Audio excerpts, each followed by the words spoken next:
Be be عائشہ صدیقہ رضی اللہ تعالی عنہا کہا کرتی کہ نبی پاک علیہ الصلوۃ والسلام بی بی خدیجہ کے انتقال کے برسوں بعد بھی ان کی سہیلیوں کو، ان کے رشتہ دار کو جب تحائف بھجواتے تو ایک بار بی بی عائشہ صدیقہ رضی اللہ تعالی عنہا نے کچھ اس طرح سوال کیا کہ حضور آپ کو آج بھی خدیجہ یاد آتی ہے؟ تو وہ فرماتے اس نے اس وقت مجھ پر ایمان لائی جس وقت لوگ ایمان نہیں لائے تھے، اس نے اس وقت مجھے سپورٹ کیا، حدیث کا مضمون ہے اس وقت میرا ساتھ دیا جب لوگ مجھے تکلیف پہنچاتے تھے۔ تو خاص طور پہ جو پہلی وحی کے بعد نبی پاک علیہ الصلوۃ والسلام کی کیفیت ہوئی اور اس میں جن الفاظ کے ذریعے دلاسا دیا گیا، یہ اپنی مثال آپ ہے۔ تو یہ آج کے دور میں بھی سلمان بھائی اسلامی بہنیں جو سن رہی ہیں، بہت بڑی پرابلم جو ہے گھر والوں کا پریشر ہی بندے کو غلط کام کی طرف لے جاتا ہے۔ ہاں تم نے کیا ہی کیا ہے، تم نے تو کمایا ہی کچھ نہیں ہے، برابر والے دیکھو کتنا آگے پہنچ گئے، اسکوٹر سے گاڑی لے لی، گھر نیا بنا لیا، فلاں جناب اتنا آگے بڑھ گیا، دونوں نے ساتھ کام شروع کیا تھا تم ہی پیچھے رہ گئے، ہم کچھ نہیں جانتے، ہمیں ہماری فرمائشیں پوری کرو، یہاں تک جملے کہتے ہیں چوری کرنی پڑے، ڈاکہ کرنا پڑے، ہماری چیزیں لے آؤ۔ کتنا فرق ہو گیا نا کہ اب آپ دیکھیں کہ ایک طرف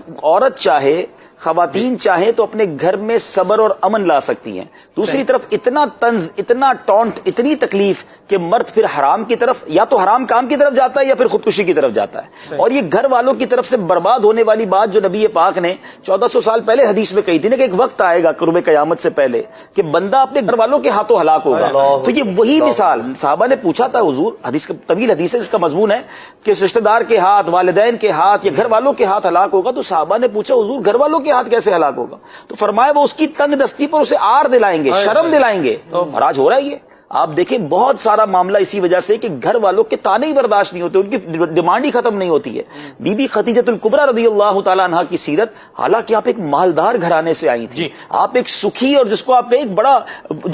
ویل سیٹ گھرانے سے آئی، اور ایک طرف نبی پاک کے سامنے لوگ کھڑے ہو گئے تھے، ایک زبردست دشمنی اور ظلم کی فضا تھی، مگر کیا سپورٹنگ رول تھا، کیا پیار تھا، کیا نبی پاک کو گویا ایک تقویت مل رہی تھی۔ یہی ام المومنین کی سیرت سے اگر اسلامی بہنیں سیکھ جائیں کہ اگر آپ کے گھر میں کوئی شخص کم کما رہا ہے، اس کی بیچارے کی سیلری تھوڑی ہے، وہ قرضے میں ڈوب گیا ہے، یعنی یہاں تک دیکھا سلمان بھائی، یوسف بھائی کو تجربہ ہوگا کہ بندہ مارکیٹ میں کولیپس ہو گیا،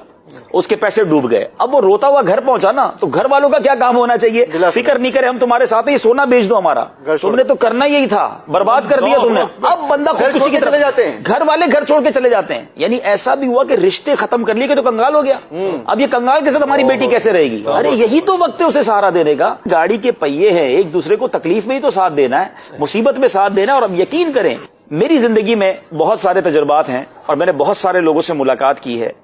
تکلیف باہر ہونا